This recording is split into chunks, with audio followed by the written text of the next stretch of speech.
Thank you. Pursuant to notice, I now call up H.R. 4215, the International Traffic in Arms Regulations Licensing Reform Act. The bill was circulated in advance, and the clerk shall designate the bill. H.R. 4215, to require the Secretary of State to promulgate expedited and fixed timelines for the decision-making process to license the export. Without objection, the first reading is dispensed with, and the bill is considered read and open to amendment at any point. And I will now recognize myself in support of this bill.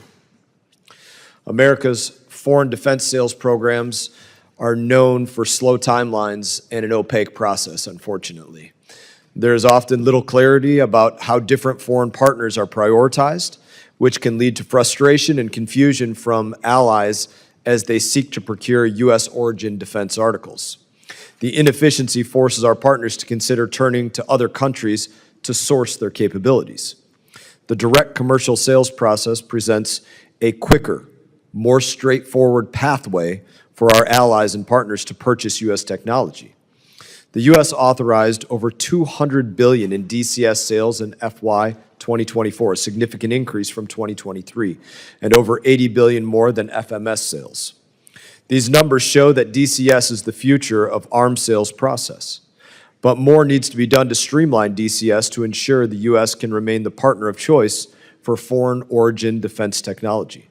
Mr. Baumgartner's legislation would codify President Trump's April 4 executive order to establish a list of priority partners for certain defense sales and would create a time-bound process for approving DCS cases.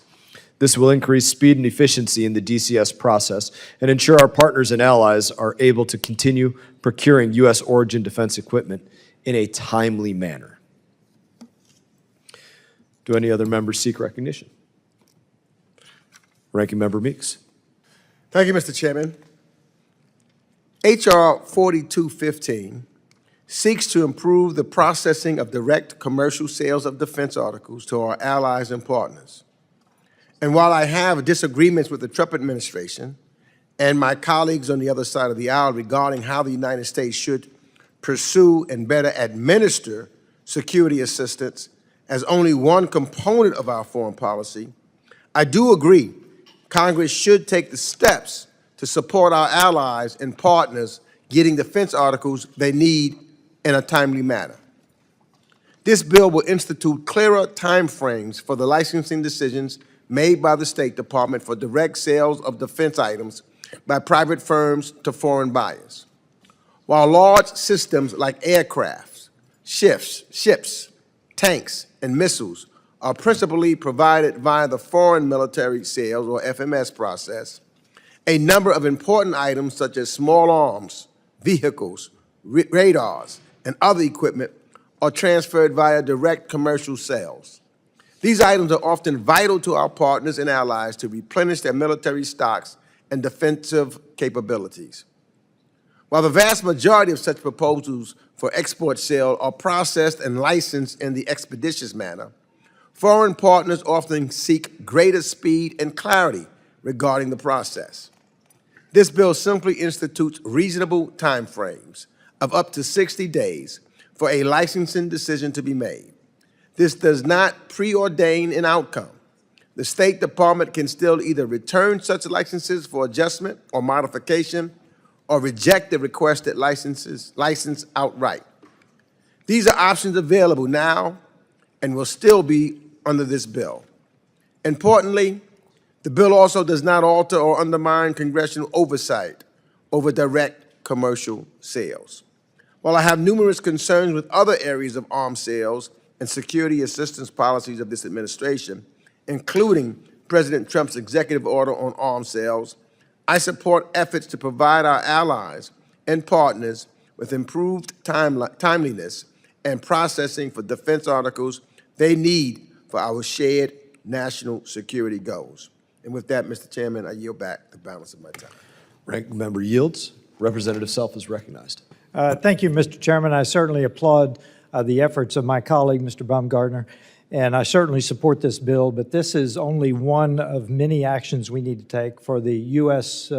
Industrial base and the European industrial base because we have, for instance, to Mr. Meeks' point, we're adding a factory simply for 155 artillery rounds, and there is a search around the world for them. So while I applaud this bill, we've got a lot of work to do in Congress to encourage and support the defense industrial base. And with that, I ask my colleagues to support this bill, and I yield back. Representative Yields. Any other members seek recognition? Representative Baumgartner. Well, thank you, Mr. Chair. I think this is one of the most important bills that will be considered in the 119th Congress. America today faces a more complex security environment than any time since World War II. One need only look at imperialist China, militant Russia, Iran supporting terrorist actors across the globe, and North Korea rattling its nuclear saber, transnational terrorist groups, drug traffickers. It is a dangerous, dangerous world out there. And increasing the amount of American foreign military sales not only helps our allies help us deal with these challenges, it also helps us create new allies and allies that are better integrated into our military apparatus when and if we do need to take action. It also is tremendously important to our economic growth and a real opportunity. Unfortunately, today, our military sales process is mired in red tape and bureaucracy and is stuck in the mud. Fortunately, this bill is an important part of the solution. H.R. 4215, the International Traffic in Arms Regulation Licensing Reform Act, is a bill aimed at cutting through the bureaucracy and red tape that slows down our ability to support key security partners around the world. Our current arms export licensing system is based on outdated Cold War era rules and is far too slow, far too opaque, and far too risk adverse to address the complex threats our nation faces today. Right now, each license application for direct commercial sales is reviewed on a case-by-case basis without priority, again, without priority or expedited consideration for American allies. This approach creates unnecessary delays and can inadvertently hinder U.S. national security interests. We must prioritize these sales in a strategic fashion. And our partners cannot afford to wait years for approval, and they shouldn't have to.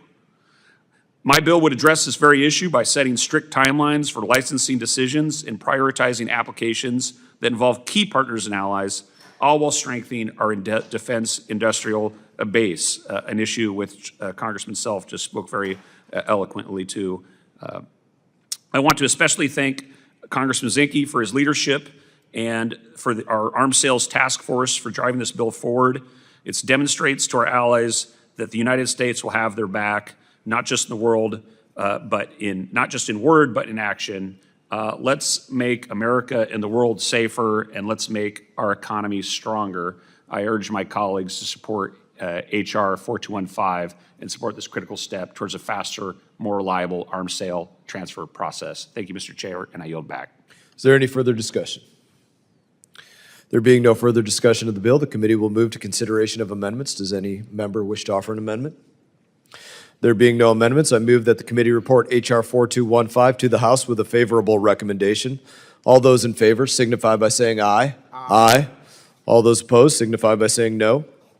In the opinion of the chair, the ayes have it, and the motion is agreed to. Mr. Chair, I request a roll call vote, recorded vote. A roll call vote has been requested pursuant to the chair's previous announcement. This vote will be postponed.